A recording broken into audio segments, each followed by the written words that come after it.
Hi, I'm Clio and I'm also a member of the Girls Advisory Board.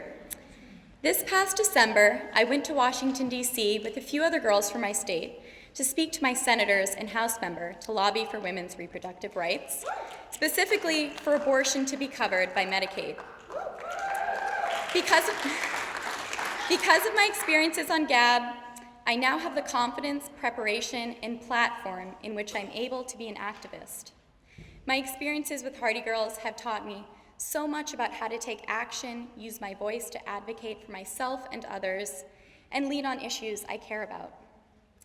Tonight, I have the privilege of introducing a young woman from Bangor who is a leader in her own right. She has achieved at the highest level in science, technology, engineering, and math. She has embarked on multiple successful research projects and is the leader of a nationally funded State of Maine stormwater management research team at her high school. Her leadership in issues she cares about and dedication to her research makes her more than deserving of this award. This year's STEMgineer Award goes to Marena.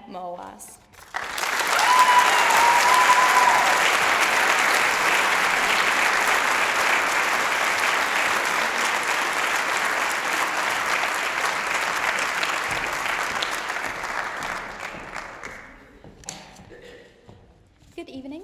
I would like to thank Claudia for her awesome introduction. I'm Marena, and I'm honored to be receiving the Hardy Girls Healthy Women STEMgineer Award. I'm earnestly grateful for the recognition that I've received today. I would like to share my story with you this evening. I was born and raised in Luxor, Egypt. I grew up in a small, loving family. As a very young child, I lost my mom, and I was raised by my grandmother. I attended an all-girls Catholic school. I never had the opportunity to participate in sports or go to my school library to do research or read books because simply my school didn't have one. I wasn't even allowed to go outside or do anything on my own. I needed an older person to be with me. As things got really dangerous in Egypt, girls were being kidnapped in large numbers and people were being killed daily. Houses were being burned down to the ground. My father decided that it would be safer for me and my sister to come to the United States. I came to the US during my 5th grade year. I got enrolled in a small private school. Well, there was one big problem there. I never learned English before I came here. I struggled and struggled and struggled that year, and the year after that, and the year after that too. The struggles never really went away, but at least they slowly began to fade. Fast forward a few years, 2 months into my freshman year, I got enrolled at Bangor High School. I went to get enrolled at Bangor and I met my guidance counselor. For as long as I remember, I've always aspired to become a cardiac surgeon, and I still do. I love sciences and math. So when I informed my guidance counselor about my ambitions, she said, "We have a STEM academy at Bangor High, and I think you'll really like it." So that's what I signed up for. A few weeks after I joined my school, my guidance counselor held a meeting where my teachers and I were there. She wanted to know how my classes were going. And I did pretty well all throughout my classes, but I really hated my STEM physics class. I was very intimidated by everyone in the class. I didn't understand anything. So while I was sitting there, I decided that after she stopped talking, I will let her know that I would like to drop out of STEM. Well, just like everything in life, it didn't go as planned. Right as I was about to speak, she went on asking my teachers, especially starting with my physics teacher. She said, "Well, how is she doing in your class?" And my teacher responded, "She's doing great. She has an A in my class, and she got really high scores on the past 2 tests." At that point, I was very disappointed. I had to put up with that class until the end of the school year.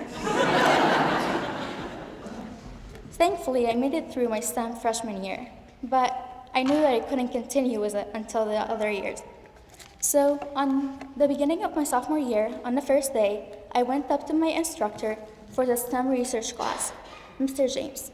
I introduced myself, and I told him that I would like to drop out of STEM. Well, that didn't go very well either. Mr. James's response to me was, you're not dropping out of STEM. So I remember myself thinking at that point, no, that's my decision. What? No, I can't do that one for another year. But he continued on saying that I think you'll do great and you'll have a successful project. At that point, I knew that Mr. James had put a lot of faith and trust in me and he wanted to help me out. So I continued in STEM for the following week and I just wanted to try it. That was the best decision I've ever made. My classes that I feared the most became my absolute favorite classes. Now I'm a junior and I'm still in STEM. The thought of dropping out of STEM hasn't even crossed my mind since then. As you have seen, I lost faith in myself all throughout freshman year.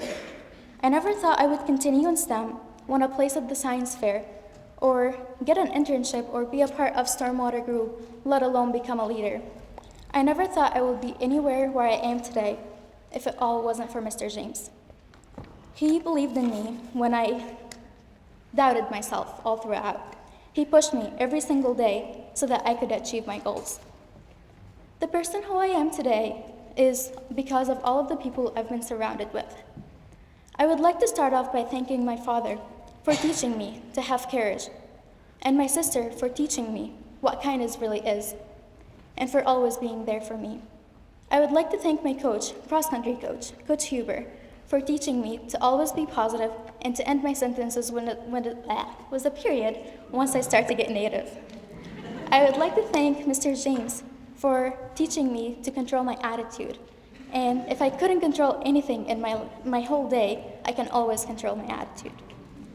On a closing note, it is very important that you should never give up.